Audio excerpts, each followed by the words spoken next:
Dari Jackson_P. Bisakah orang ateis hidup di Indonesia yang ideologinya Pancasila? Bisa. Karena ateisme itu tidak mengganggu. Ateisme kan bukan kriminal.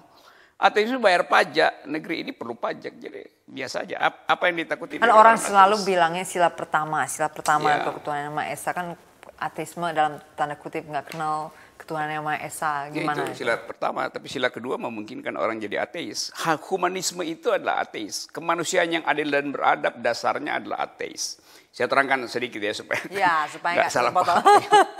Kalau saya berbuat baik atas nama kemanusiaan, tidak ingin dapat pahala di surga, orang akan bilang saya ateis karena nggak percaya ada pahala di surga. Ya nggak ada soal, karena saya tidak ingin berbuat sesuatu untuk dapat pahala.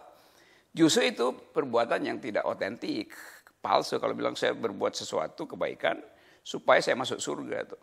Kalau masuk surga ya bonus aja kan.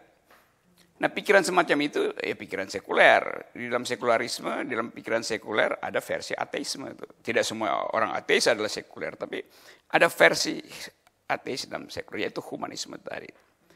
Nah dalam sejarah politik, sila kedua itu yang oleh Bung Karno disebut humanisme, yang kemudian dipanjangkan jadi kemanusiaan adil dan beradab, itu justru di abad tengah dimaksudkan untuk membatalkan otoritas gereja teokrasi yang menganggap bahwa orang itu hanya berbuat baik bila direstui oleh langit, bahkan disebut sola gratia, karena direstui oleh Tuhan maka dia berbuat baik. Itu konsekuensinya panjang bahwa politik dikendalikan oleh gereja, maka muncul humanisme. Jadi humanisme itu adalah antitesis dari teokrasi. Dengan kata lain, sila kedua Pancasila itu antitesis dari sila pertama sebetulnya. Sebenarnya bertentangan dua sila itu.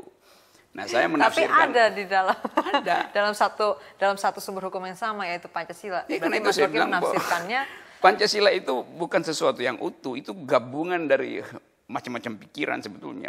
Karena itu nggak tepat menyebutkan Pancasila itu ideologi. Sebetulnya itu pandangan hidup yang plural.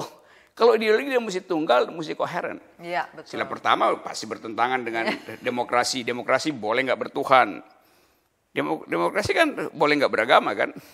Karena agama itu adalah hak. Jadi boleh dia pakai, boleh nggak dia pakai.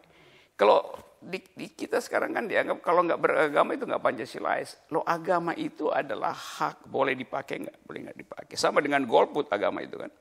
Jadi ateisme itu sebetulnya golput di dalam teologi itu. Saya nggak mau pakai hak saya beragama. Apakah saya jahat? Tidak. Jahat kalau saya melanggar KUHP, membunuh orang itu jahat. Apakah ateis membunuh orang? Begitu banyak penerima Nobel perdamaian yang justru adalah ateis itu. Nah di sini ateisme dianggap sebagai hal yang berbahaya. Kita mesti jujur supaya kita nggak dihantui oleh istilah yang kita nggak mengerti. Itu kan karena fanatisme budaya yang sehingga orang nggak bisa melihat itu secara jujur gitu loh. Padahal secara kebudayaan agama asli kita tuh ada yang animisme, politisme, ateisme tuh. Ateisme juga agama. Karena dia meyakini sesuatu hanya berdasarkan kemampuan dia untuk melihat penderitaan lalu dia layani penderitaan orang lain. Kan dia udah beragama seperti bagi dia kan. Bagi dia, gitu. Nah, yang kacau ateisme dianggap anti Tuhan. Bukan, ateisme itu tidak peduli dengan konsep Tuhan. Jadi ngapain dia mau anti sesuatu yang dia nggak peduli kan. Ya soal biasa. Menjelaskan itu agak susah betul. Dianggap anti Tuhan nggak anti Tuhan. Kalau itu antiteis ya. Itu antiteis.